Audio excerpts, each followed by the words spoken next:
What is up, guys? What is up? Welcome to the live stream, the season in review stream. I know I'm a little late, but your boy came home to no heat. And being that I'm not a polar bear, I had to go ahead and get that situated before I came on here. So my apologies for being late, but house duty calls for sure. But hey, we're here, season in review stream. Waiting for a couple of people to hop up in this thing. And yeah, we can get started. But like I said, I just wanted to review the season amongst you guys because I ain't gonna lie, I've been a little sad over the last 48 hours. I've been a little depressed. But I'm finally getting all of that out my system. No Diddy. And I'm here. I know it's a little late. I'm here. My bad. I'm here though. Ready to review the season, but like I was saying, yeah. Sunday's loss did something to me, y'all. I don't know if you guys feel the same. And if please let me hear it. But like while I want to be appreciative of how magical a season it was and how it was the best season that I've experienced in my life. And it's only right then that I was born in 1995. What up, James? How are you? Being that I was born in 1995. But I don't know, something about losing that way and that ugly did something where it kind of put a taint on that magical season that we've experienced over the course. Yo, what's up, man? How are you? What's up, King? But like I was saying, it kind of put a taint on that regular season and the deep playoff run that we had. Just the simple fact that like we got belt the ass put to us. There ain't no other way to put it. Give me 1 second, child. I'm trying to link a couple of people into the chat. But like I said, no matter which other way to put it, we got demolished. The Eagles beat us by more points than we scored. I've been getting trolled by Philadelphia Eagle fans for the last 48 hours, and I think I got to do a little bit of my mood because, like, they everywhere, bro. Like, they everywhere, and I can't seem to avoid them, so they keep reminding me that we got belt put the ass. But as I've been telling a couple of people that reached out to me because they know about my fandom, I'm not even upset that we lost, right? It might be hindsight, but if you've been checking out the channel and some of the content that we've been putting out over the last week, we knew that Philly was a better roster, right? And you give a better roster the ball 4 times, right? So the turnovers absolutely killed us. But while I wasn't really upset, I'm upset with the result of the game. I think the reason why I was so super sad over the last 48 hours is that like I realized that there was a finality to the season. You come into a routine. You come into a routine where like I listen to all Washington Commander podcasts during the season and just or content creators and things of that nature. I was sad too and didn't want to see any interviews, sports. And I feel you, Jacqueline. I feel you. But the sad thing about doing this and giving the people what they want, I had to put myself through not only a podcast analysis. I also had to do a reaction video where that was like putting myself through misery, doubling down on it. Like who just willingly wants to put themselves through torture? But that's what I do to get the people what they want, man. And I'm glad that I did it because the reaction video is going crazy. If you guys haven't had a chance to, go ahead and check that out. But yeah, I completely understand. I ain't been watching. Like I've been getting the nightcap notifications, the first take notifications. I've been hitting do not disturb on all of those joints because I really don't want to hear no analysis of the team unless it's coming from me or some of the guys that's creating the content, some of the group chat family and things like that. Charles, I was sick, Charles. I was sick because that score ain't really like 23 to 55. That ain't the real score. Like we all know that they got a garbage time touchdown at the end. And while this do sound like loser talk, I'm not even gonna lie to you. We definitely had chances to win. And I don't like blaming the refs, but like the non-calls that we had happened in crucial moments. We had a holding call on Louisville or a potential holding call that wasn't called on Louisville on a 4th down. We would have got the ball there, potentially going into halftime with a lead.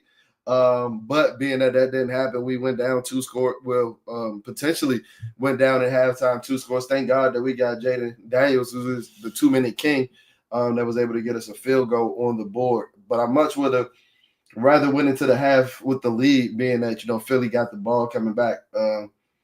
Yeah, because that was another way to steal possessions. Also, including the 4 turnovers, because we was just playing fucking hot potato with the ball. It was like I was watching an episode of Oprah. Like, you get a turnover, you get a fumble, you get a fumble. I don't know. The boys need some hand warmers. I know JD5 got the built-in hand warmer in his jersey. I'm gonna need Austin Eckler to get one. I'm gonna need De'Ami Brown to get one. And I don't even think Jeremy McNichols. Honestly, I hate to be morbid, because, like I said, this is the season of review, and it was a magical season. I don't think any of them 3 dudes that I named is going to be back next season, to be 100% honest. I think Eckler has the most realistic chance. I do think he signed a 2-year deal. But I think that there's some stipulations in there where we could have got out of there after this season scotch-free. I definitely see a bright future. We can actually use this stream to look ahead to the future. But over nearly $100 million in cap space, and the cupboard is bare, right? I've heard people saying since the game that this is the worst roster that Jaden Daniels is going to deal with, and we hope so. We hope so. When we got Adam Peters in there cooking up, for sure. But I don't expect any GM to bat 1,000. I'm not necessarily the fondest of this draft class, and being with some of the reports that's coming out of Mobile for the Senior Bowl, don't seem like they are the most fondest of this draft class either. But I do think the future's bright. It's crazy we advanced so far with minimum no talent on the team. This is what I'm saying. I hope that this is the worst roster that Jaden Daniels has to deal with over the course of his career, because we got this far throwing no shade, because all these guys helped us got to where we needed to go. But at the end of the day, like De'Ami Brown, he gave us 4 years of data before he had this playoff breakout. Olamide Zaccheaus had 10 catches with the Philadelphia Eagles last year. That was why he was on the market for so cheap, such a bargain. And that's one of my biggest talking points and why I say that Jaden Daniels is better than Jalen Hurts amongst the many. But you give him one common denominator in a receiver, and he looks like a CFL, a UFL player with Jalen Hurts, but he actually looks like somebody that can contribute on Sundays with Jaden Daniels. It's levels to this. And while I think that, our quarterback has levels on Shamar Moore, Boris Kojo, whatever you want to call him, Jalen Hurts, the King the Third, because, he talking all cliches and one-word sentences. But yeah, that's definitely going to make us hungry for sure. No Diddy. What up, Jalen and everybody? What's up, bro? How y'all doing, though? How y'all doing? Matter of fact, let's move along. Because I'm tired of talking about that game, to be 100% honest with you. And we're going to cycle through all these comments. But let's get into some positive vibes. What were some of you guys' favorite moments of the season? Me personally, mine, the Monday Night Football breakout game, because that was the moment where I felt like we arrived. And that was the moment where I felt like, the national media start to take notice of what the Washington Commanders were going to do, or what they turned out to do over the course of the 2024 season. Whether that be Jaden Daniels putting on one of the greatest rookie quarterback performances of all time on that Monday night stage. And it's something about Joe Buck and Troy Aikman calling the game. I know Troy Aikman, a Dallas Cowboy, but when you hear Joe Buck and Troy Aikman calling the game, you know that it's a big game. I'm honestly a little upset that they weren't calling the NFC Championship game, because I always had visions of them doing that when we got there. Instead, we had to deal with robotic ass Tom Brady, R2D2 ass Tom Brady. It was crazy to see him live surrounded. Oh, you were at the game, James? How'd they treat you out there, bro? Because they wanted my neck after that Philly game when we beat them in Week 16. When I asked if they was tough in Philly, I thought they was a little tough in Philly. They banned me from the city. They banned me from the city. I ain't going up there unless I'm squatted, because I don't mind throwing them things. No Diddy. But I mean, I was gonna be clearly outnumbered. Like it's strength in numbers. Like the Golden State Warriors said 10 years ago. Like I ain't had the numbers. Now, if I was going up there with the numbers, I would have been up there on my Mike Scott shit, to be honest with you. But Hey, I know not to bring a knife to a gunfight. You feel me? But how was it for you out there? Hopefully they ain't heckling you too bad. I've heard some stories. Yo, Zach, one of my group chat brethrens, what's up, bro? Checking in. I appreciate you. The future is definitely bright. The future is definitely bright. Thank you. Thank you. I appreciate the support. I appreciate the support for sure. Let's see. Cliff coming back next year. Yeah, that's the news that came out today. That's some huge news for sure. Because if not anything, we get some continuity and we get some comfortability with Jayden Daniels in the scheme. We see that one of the biggest reasons a lot of young quarterbacks are ruined is because they got to deal with 3 and 4 playbooks in their first 3 and 4 years, dealing with a new verbiage, new concepts, new tendencies that their offensive coordinator likes to run. And it honestly screws them up for the rest of their career. I'm so thankful that Jayden doesn't have to deal with that, at least for next season. And honestly, I never thought that Cliff was taking the New Orleans Saints job. Worst cap space. They got the albino demon, Spencer Rattler, at quarterback, and I don't even think he's the future. And I know Derek Carr make you want to pull your hair out. Zach, Super Bowl loss would have stung 3 times as bad. Yeah, we already talked about this, Zach. I completely agree. And it's probably a coping mechanism. Because, I take pride in identifying a coping mechanism from a mile away. And we've been hit with a lot of coping mechanisms over the course of the season, whether it be from Chicago Bear fans, Dallas Cowboys fans. Like, they've been hitting us with a lot of dope. A lot of cope, a lot of humble over the course of the season. But I can take solace in the fact that knowing that, like, by the middle of the third quarter or by that Austin Ekeler fumble, we ain't really have a chance, right? So I sat with myself for a quarter, knowing that damn well, like, we ain't have a chance, bro. So it gave me some extra time to regroup. And while I didn't want it to be a blowout, while especially not on our end, while I wanted to be a competitive game, a game losing field goal or game winning field goal where we come out on the losing end in the Super Bowl probably would have had me hating the sport. Not even gonna lie to you. I would have much rather go through what we did in the NFC Championship than rather have one of those, cardiac commander, games that we've been having over the course of this season. Because having that in the Super Bowl and coming out on the losing end, y'all might not have saw bleed a BG in 2025. It would have had me hating football altogether. I would have started talking about how the shit was rigged, how Roger Goodell still got it out for us. I would have been talking crazy. So I agree.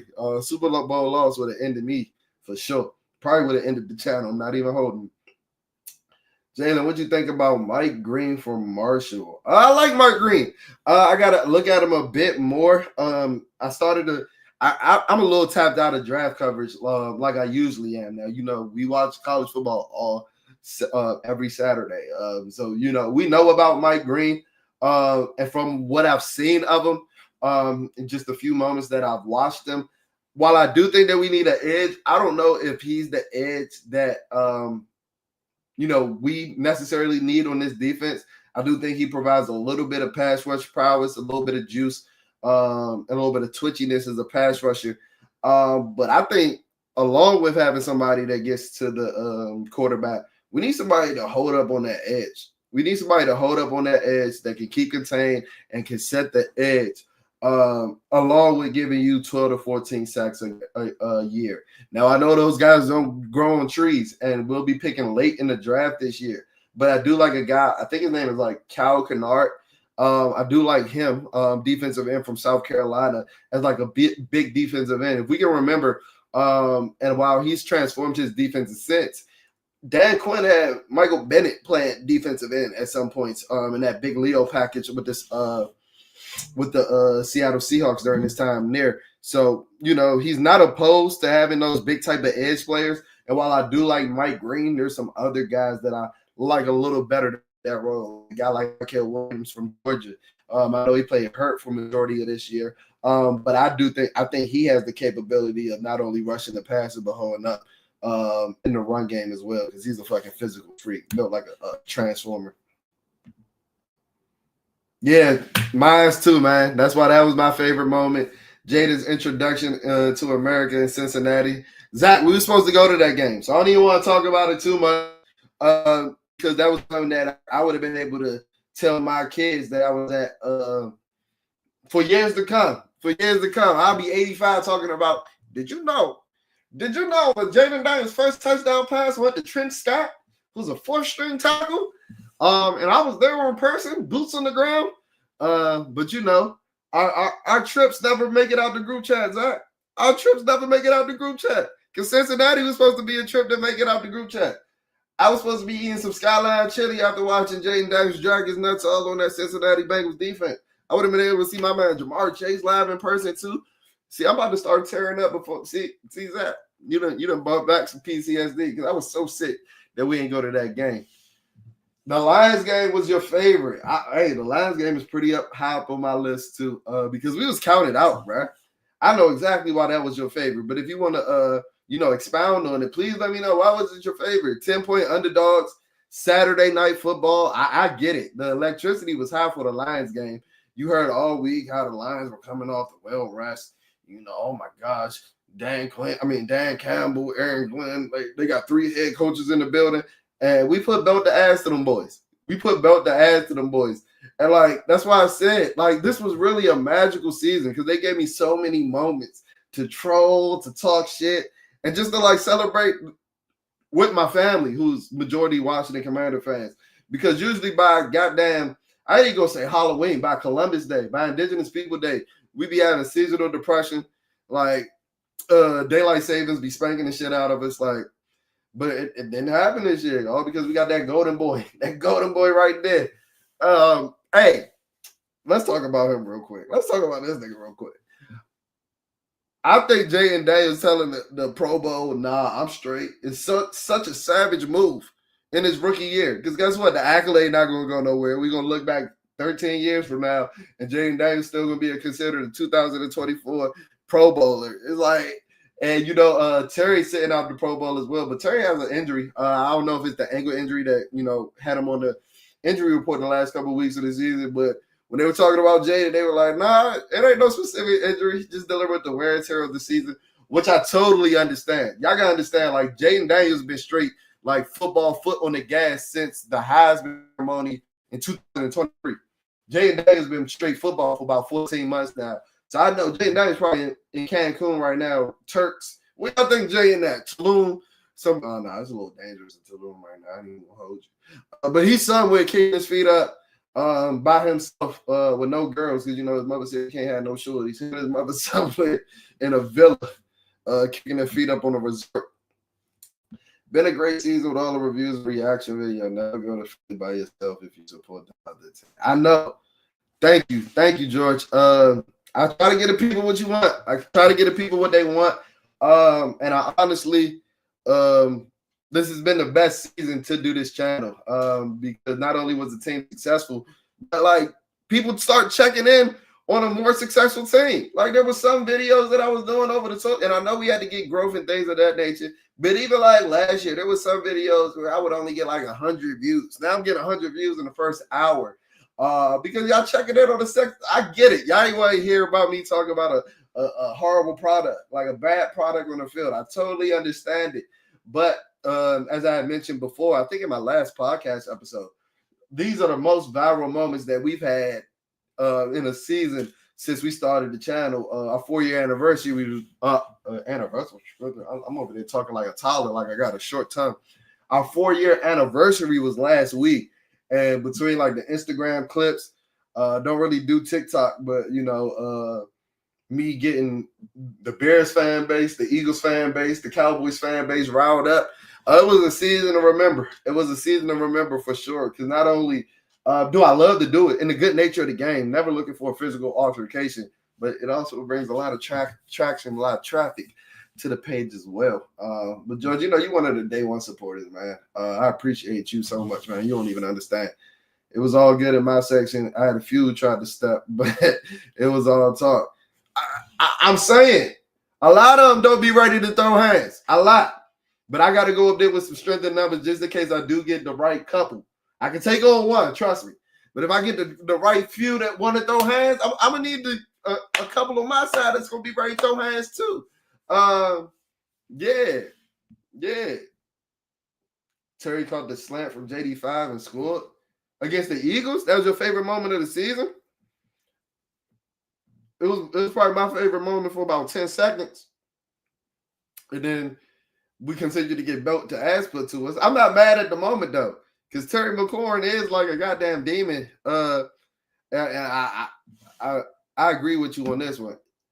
That is the biggest reason why I love the slant from Terry to Jay is the way that Jay threw the ball. He let him, which allowed Terry to run through Zach Bond's fucking face and get to the paint. And his son, Darius Slay, yet again. Everybody want to talk about what Quinyon Mitchell has done in triple coverage against Terry McLaurin, and I get it. And the numbers ain't too crazy. But Eagle fans, do y'all want to talk about the 4 or 5 year history that Terry McLaurin has with Darius Slay? Do we really want to bring that up? Where he make all big plays on Slay? Do we really want to bring that up, Philadelphia Eagle fans? Like, y'all had to go get a little bro to help y'all out. And I get it. He a dog. But we ain't about to act like Terry ain't going on top of his dome, too.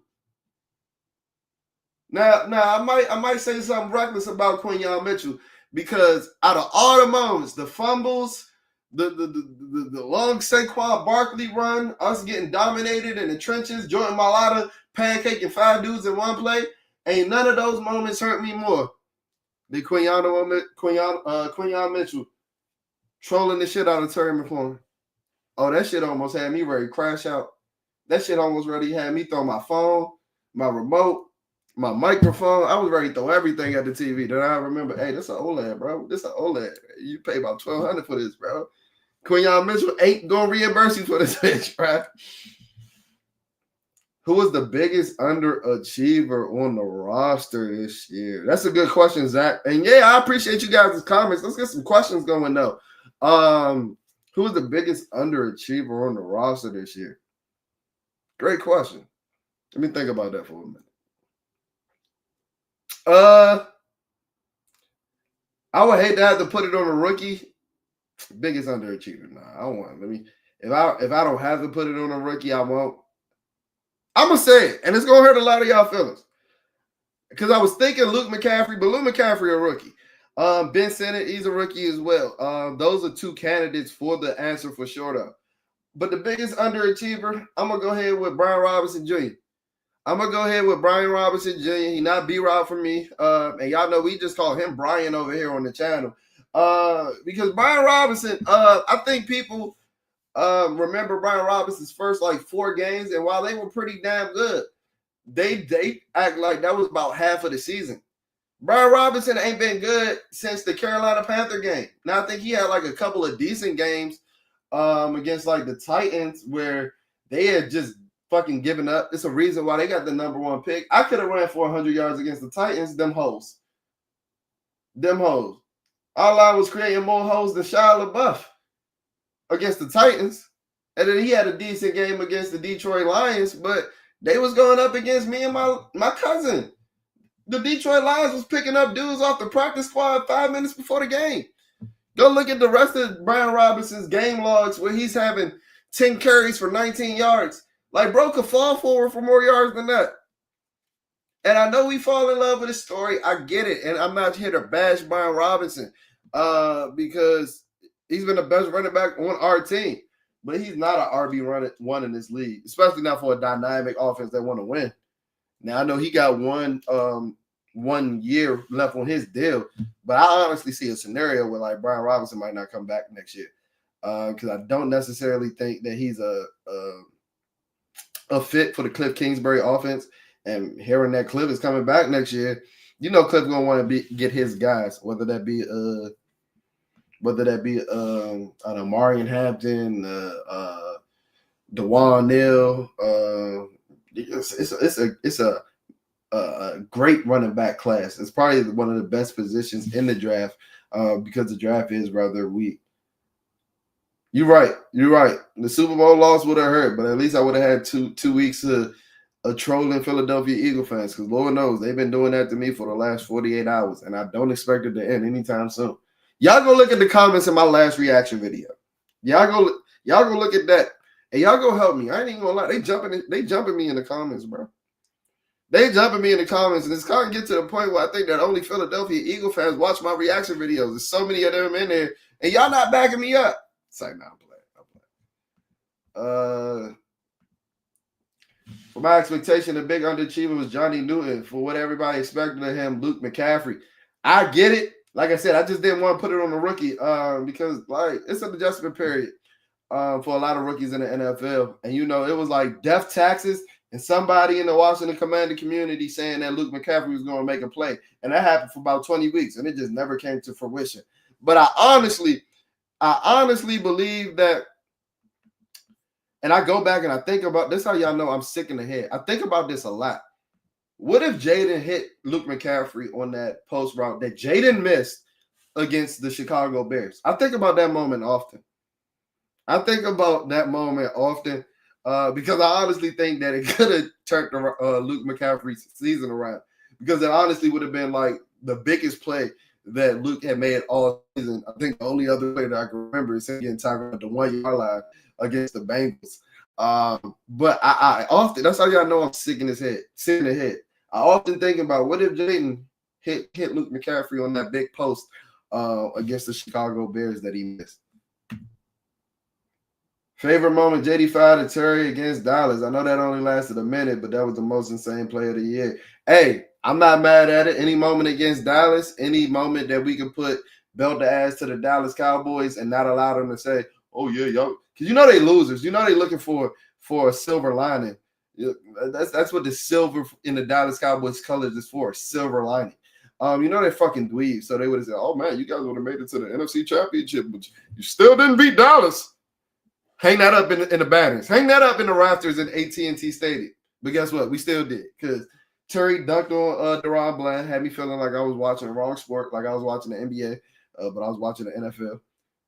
Benjamin St. Juice. I ain't mad at that. We call him Benjamin St. Juice, underachiever.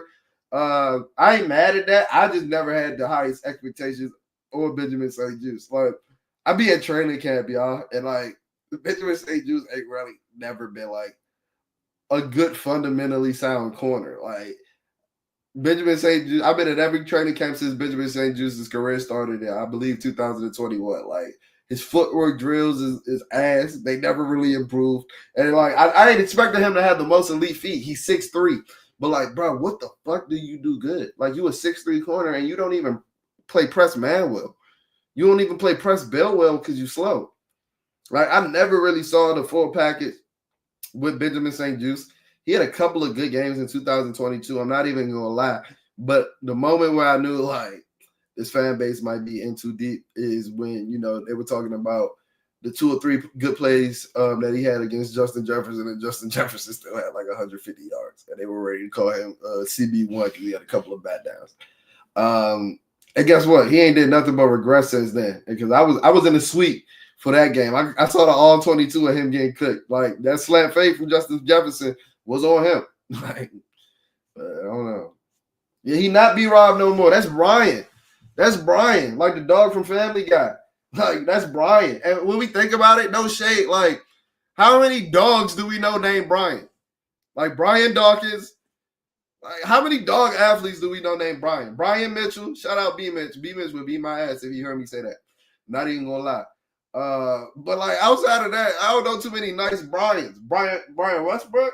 I don't know too many Eagles already. See, and they Eagles. Like that should say enough. That should say enough. Like that, he is not B-Rob no more. He is Rob Kelly with a feel-good story. You agree with me about B-Rob, Jackie? I appreciate that, Jackie, because some people be acting like I be talking crazy. And like I started questioning if my eyes not showing me or eyes are deceiving me. Definitely need to run it back in the draft. I agree.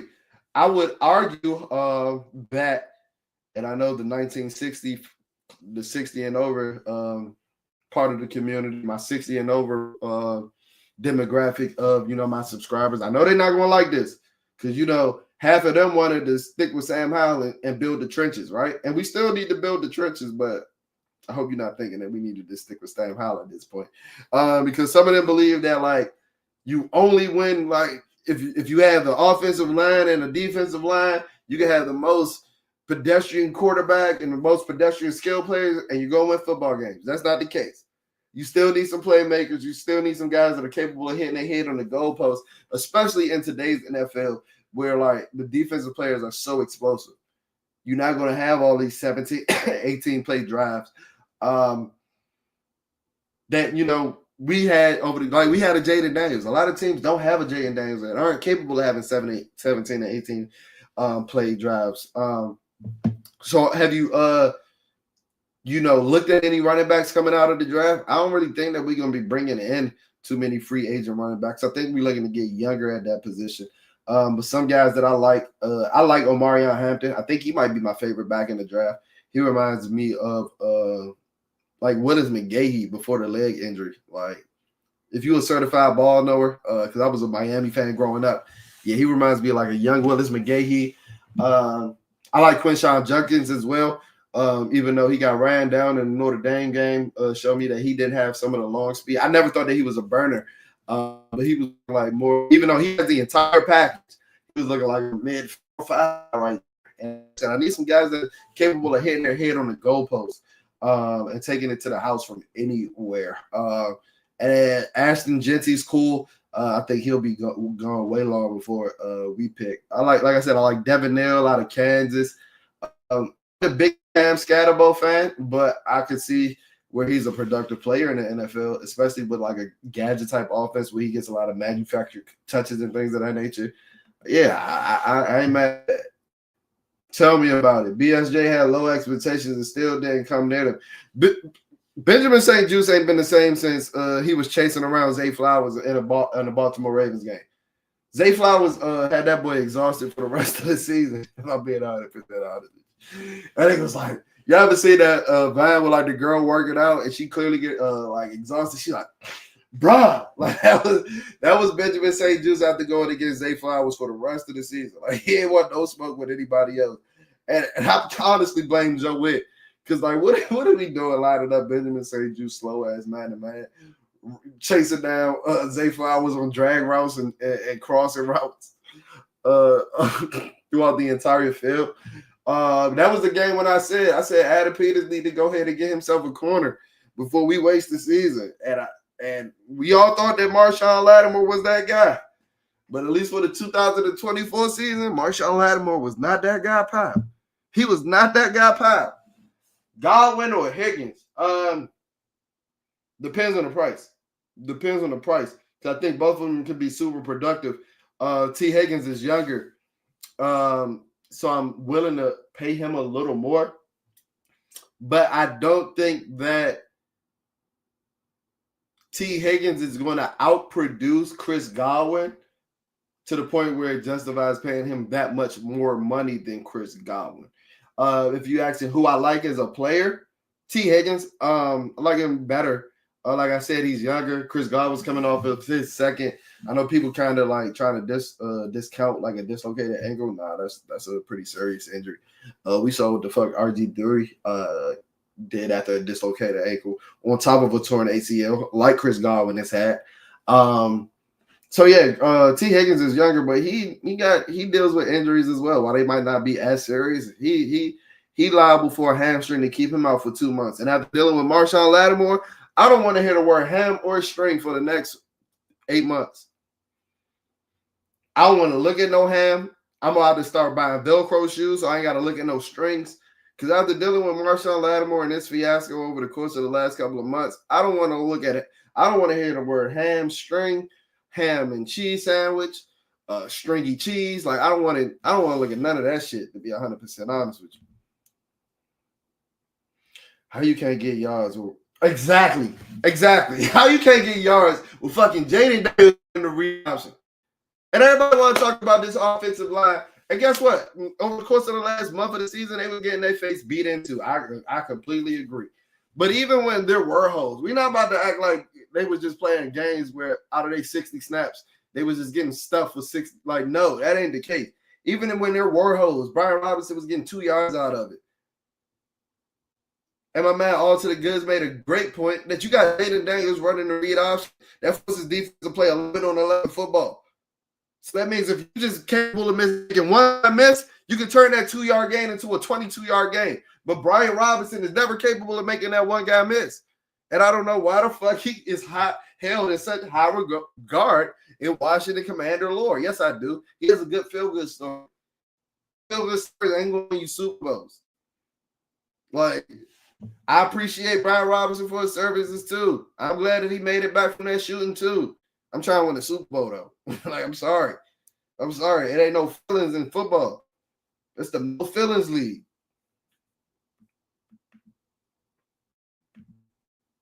They wilding, George. I know you, George. You watch down there every video that I put out. I know you seen them in my comments of the reaction video. They are wilding.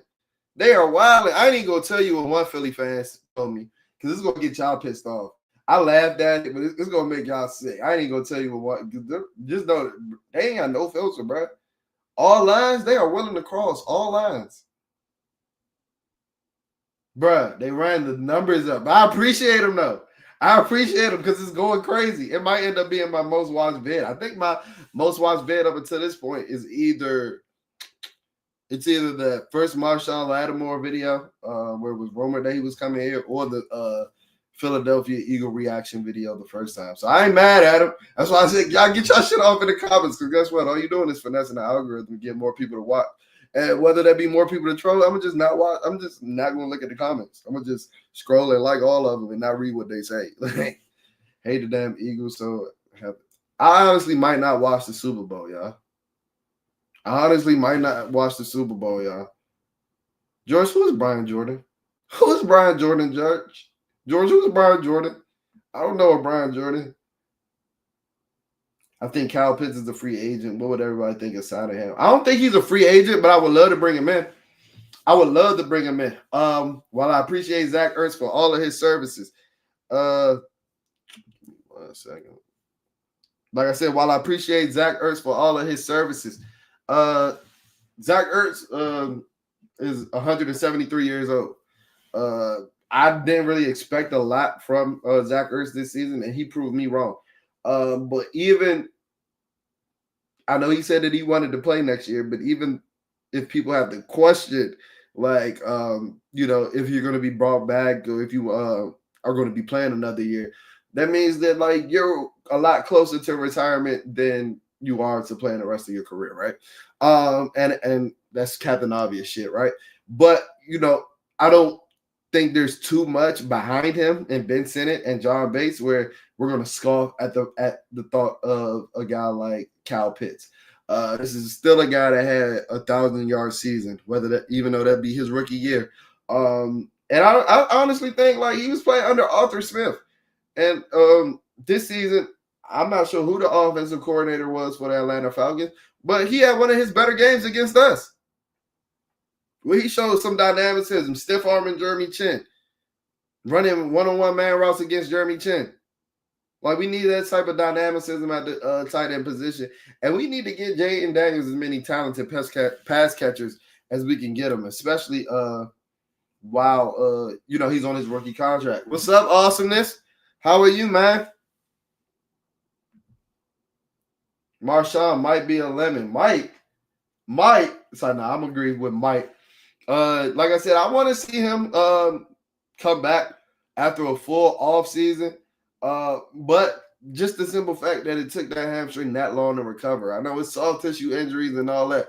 We see speed guys come back from hamstring injuries during the season and still produce.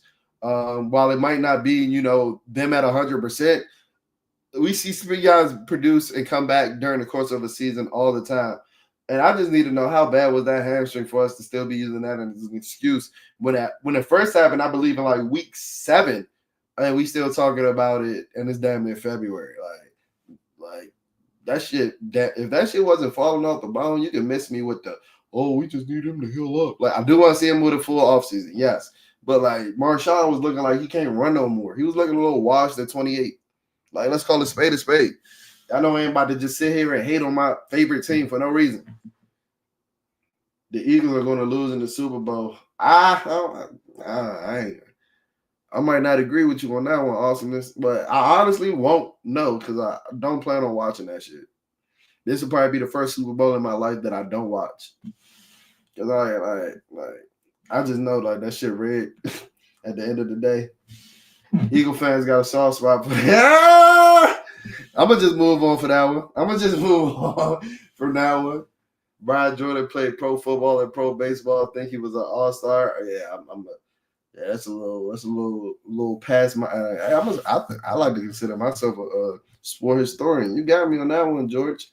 We all know who the MVP of the season was. Who's you guys' biggest surprise of the season? Like who's your biggest surprise of the season? Outside of Jayden Daniels, because nobody could expect it outside of us, because we tried to tell you over here, Bleeding Me and G, that he was one of them ones. But nobody could expect it that he had a historic rookie season. But outside of Jayden Daniels, who was you guys' biggest surprise? I'm gonna go ahead and say it. Miles was probably, and I hate that I was talking this guy up all last week, and then he went out and played the worst game of his season on Sunday. But Jeremy Chinn was a big surprise for me.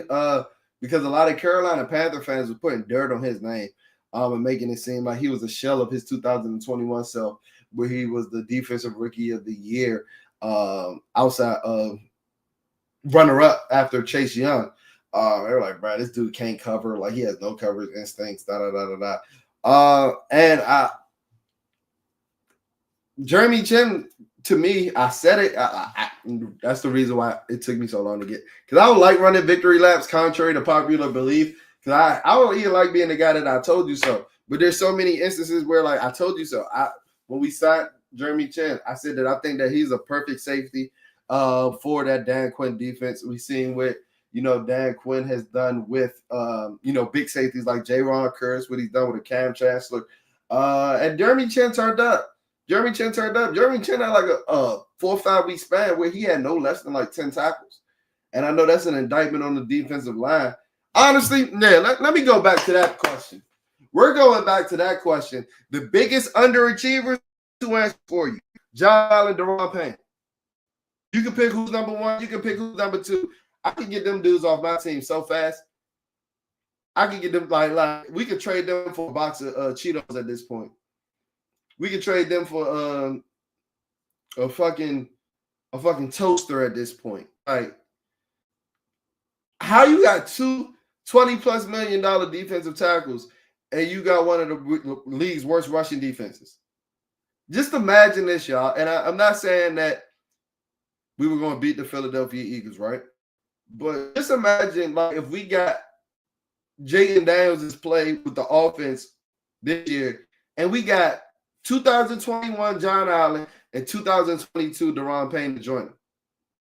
We might have won 15 games in the regular season. We might have won 15-2. But no, instead we get 2024 John Allen and 2024 Daron Payne, who's like fucking Jabba the Hutt and the Thing.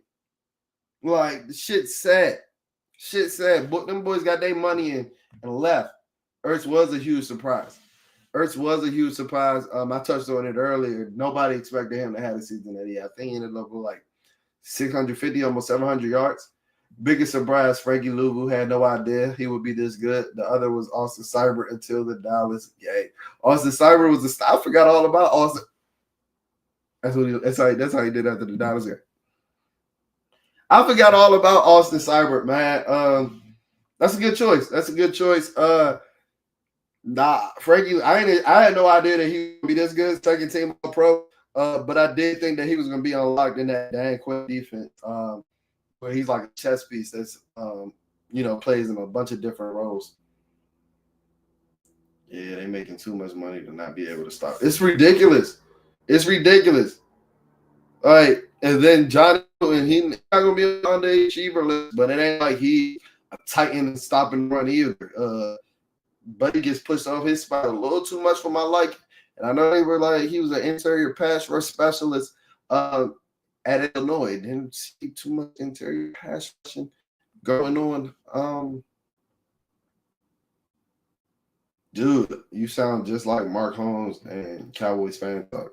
Is that a good thing? Like, do I literally sound like him? Like, I don't know what you mean by that. Which one that? Jabba the Hutt. Yeah, bro, it's like Look like Jabba the Hutt and Fat Bastard at defensive tackle. Them boys got the bag, and like Daron Payne just started buying endless cars. Like he just stopped giving a fuck about football and became a car collector. Nigga turned into Jay Leno. And John Allen, John Allen had his best games of the season in the playoffs. I will say that. Was he out of shape? Because go look at September John Allen before his titties start hurting. Like, yeah, like it was. I don't want to go into too much. See, y'all about to start getting. This is supposed to be good vibes. We supposed to be getting the bad juju out. We supposed to be getting the sorrows out so we can move forward to the offseason. Speaking of offseason, who are some of you guys' prime free agents that you want to be bigger in? What is the one move that you want to see made the most, or the one player that you want to see brought in during free agency or the draft during this offseason that you think can get us over the hump and potentially get us playing on that Super Bowl Sunday game? Because I agree with what some of the Eagle fans have been telling me, like, and I do agree. Some of y'all are just chalking this up like it's inevitable that we keep going this deep into the season. That we keep going this deep into the postseason. Y'all gotta remember, like, we ain't been here since 1991. We ain't been here since I wasn't even thought of. My mother was in high school. Like we ain't been here in a while. And for us to just be like, oh, but I agree that this should be the worst roster that James Daniels plays. Like, everything has to break right, like it did for us to get here this year. So I do agree with the Philadelphia Eagles on that. So we're gonna need some players to help us potentially get over the top. Where like you're just simply too talented that you don't need the ball to bounce the way that we needed the ball to bounce this year. Like we had a Hail Mary, we scored on so many like last plays of the game. Yeah, I ain't gonna say it's luck because Jalen Daniels, Jalen Ramsey, I'm talking crazy. Jaden Daniels is like Black Brady and the most cerebral motherfucker that I met in my life, but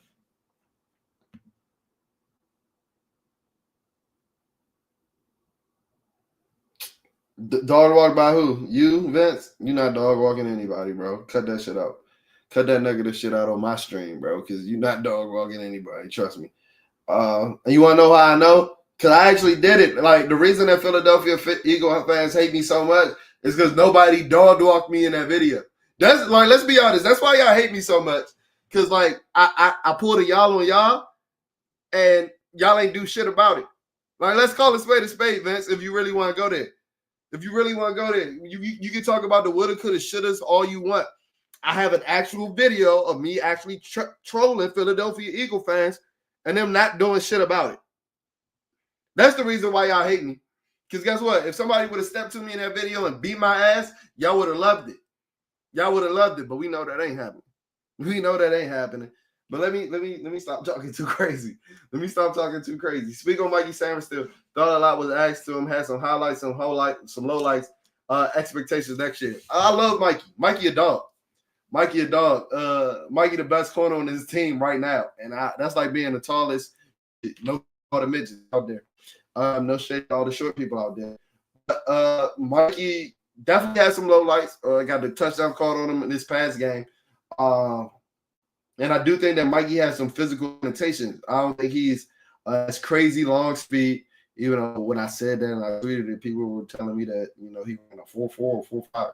Yeah, I still don't think that he has crazy long speed. And, you know, long speed is more than like 40 yards, right? But I digress. And I do think he has some physical limitations. I don't necessarily want to see him on the boundary next year. But I like Noah in the slot this year. I want to see us re-sign Noah Igbenogany. I said his name right. Noah Igbenogany. I said his name right. I think so. So I don't know. I like Mikey. I want Mikey to be a Washington Commander for the next 15 years. Even though I think he's a little old too. Like we bought in an old ass rookie class. But he's gonna have to be a guy where like you're gonna have to find ways for him to impact the game best. I don't him being on the boundary. I don't think that might be his most impactful position. Because he's a guy that likes to mix it up, even though he's all but 150 pounds soaking wet. He's a guy that likes to mix it up in the run game. I think that he shows the best instincts of anybody on the defense outside of maybe Frankie Louvu. And I think that he might be the best turnover creator on the defense. So I would honestly like that in the slot, getting into action, because he kind of gives me, he's going to be that type of player that when he gets in on the tackle to be punching out at the ball and having a knack for creating turnovers, like we saw the Ku Klux Klaps for the Philadelphia Eagles. Like, it got to a point they wasn't even really trying to tackle last week. They were just playing straight fight night with the ball, and I respect it because we was coughing that bitch up like some Ricolas. Like, it was bad. JD5 is him. Yes, he is. Him and Thee. Yes, he is. Y'all was getting dog walk. Thanks for stating the obvious. Like, what you want me to say to that? Oh, no, we weren't. You weren't here for the beginning of the stream when I said it. You just agree with me. Y'all were not just fumbling. We were punching the ball out. So you just agree with me again. All right, so I got a parrot in the stream, y'all. We got a parrot in the stream, y'all. And JD5 was overthrown. He was actually underthrown. I think he might have had one overthrow. But like the fumble on the Austin Eckler, that was an underthrow by JD. To throw to Olamide Zaccheaus in the first drive where he got the first down, that was an underthrow by JD. But whatever floats your boat, Dilly Philly. Whatever floats your boat, bro. Whatever floats your boat. What was your favorite game of the season? What was your favorite game of the season? Favorite moment of the season? Because my favorite moment of the season, my favorite game was probably the Cincinnati game. My favorite moment of the season, I ain't trying to be cliche. I'm surprised nobody brought up the Hail Mary. But since nobody else want to bring up the Hail Mary, I'll bring it up because it happened in front of me, and I ain't gonna lie, I wasn't in my seat. I wasn't outside the stadium. I walked to the top of the step, like where you try to fake beat traffic. When you try to fake beat traffic, but still don't want to say that you left before the end of the game. So I'm like standing at the top of the steps on the top of the concourse. Yeah, that shit was crazy. That's crazy. That shit had me calling out of work the next day. Had me hyperventilating on my walk back to the car. Like, that shit was crazy. That shit was crazy for sure. You know what? This is what we're gonna do. Give me 1 second. We're gonna look at some potential Commander 2025 free agents. Give me 1 second.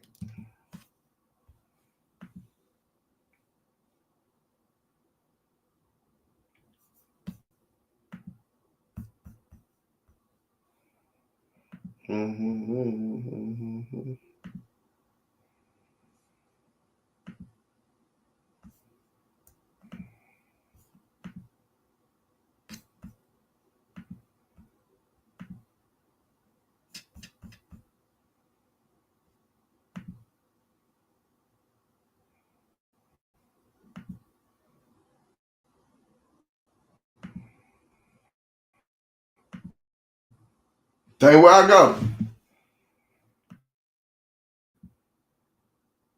They messing up the motion.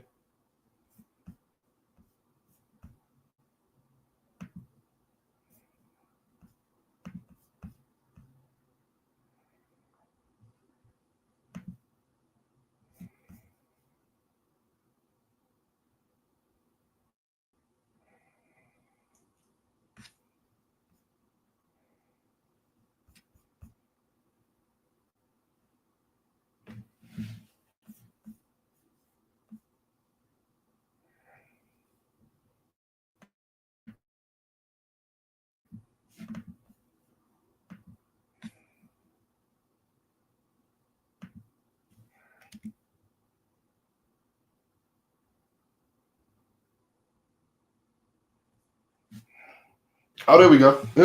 Hey, bro, did the time stop? Like, what we doing?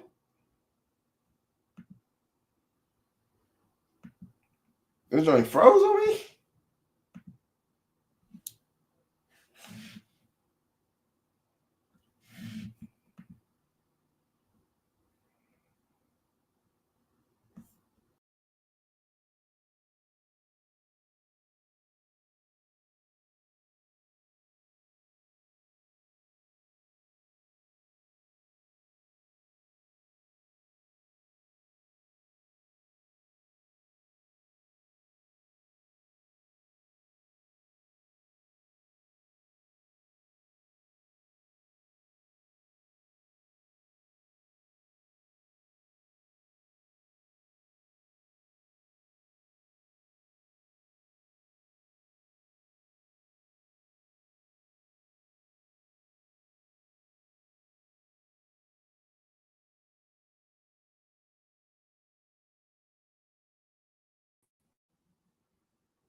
All right, I'm back. I don't know what was going on with that. They was trying to mess up the motion. I was actually trying to pull up a list of Commanders free agents though, so we can look at the list of free agents before we get up out of here.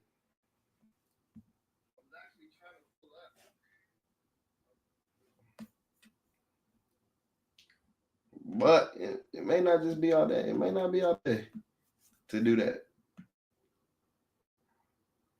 Find my channel after the Hail Mary, best commentary on our team. Out there, keep the vids coming. I appreciate you. I try, man. I appreciate you so much, though. I really do.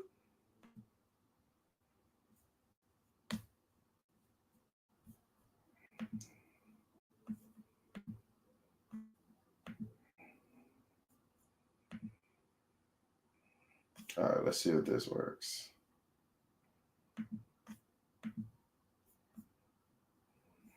There we go.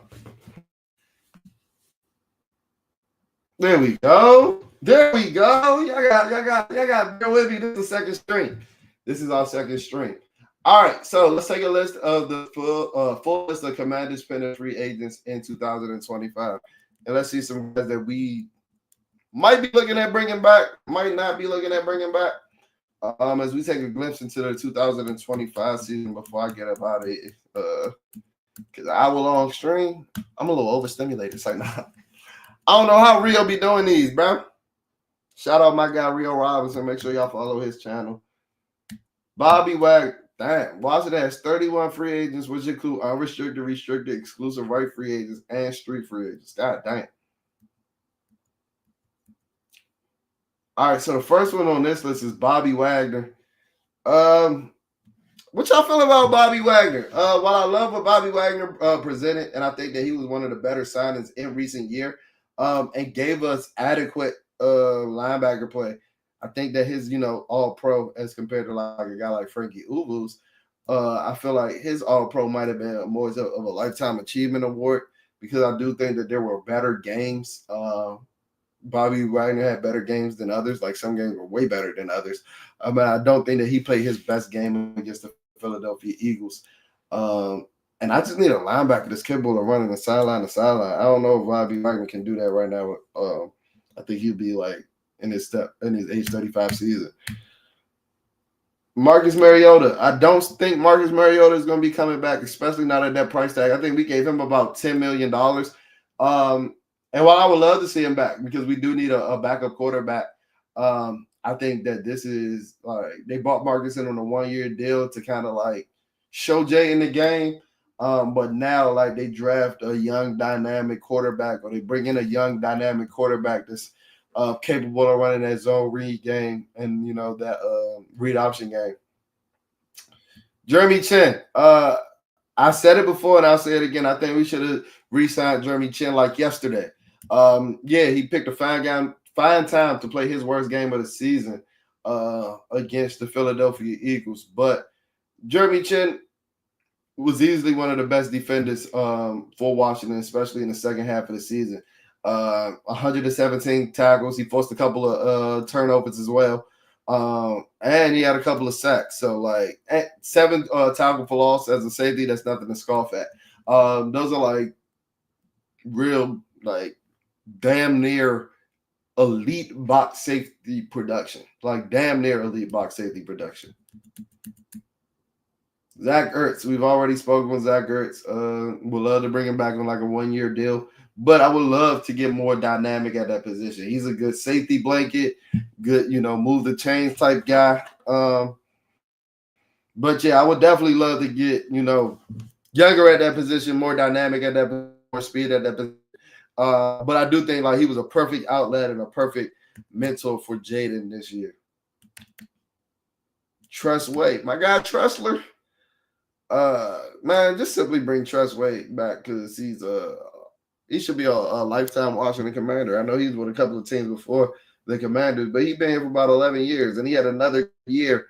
I think part of that was due to the fact that he ain't had to punt the ball that much. But my guy Tressler still needs to be brought in. Give my man Tressler a shot. Give my man Tressler a shot.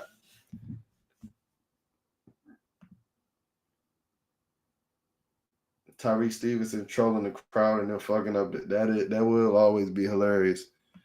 That will always be hilarious. What RB would you like to see next year? And this will be the last question before we head on out. RB I'd like to see next year.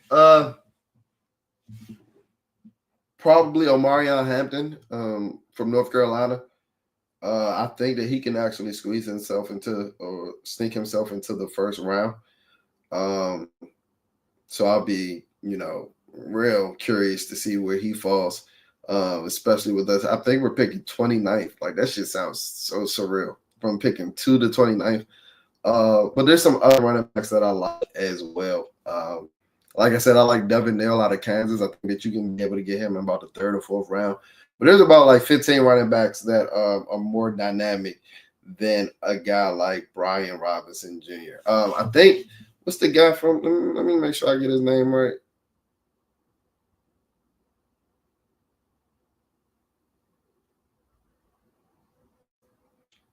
Is it DJ Giddens, I think?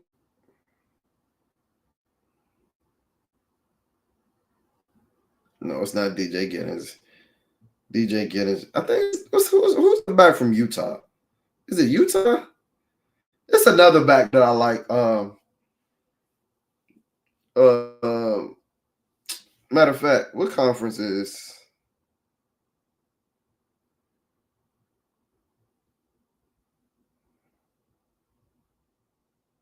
Nah, because I'm about to find him, bro. Because he's a dog. Taj Brooks from Texas Tech. Taj Brooks. I like Taj Brooks a lot. Just got familiar with his game during the bowl game. I mean, during the bowl season. So yeah, anybody, to be honest, I ain't gonna say anybody, because we can use him as like our Brandon Jacobs, even though he's not 6'4", 260 pounds. But like, it's come to the point where I don't want to give Brian Robinson Jr. any carries outside of like the 3-yard line. So take with that what you with. I just need some dynamicism.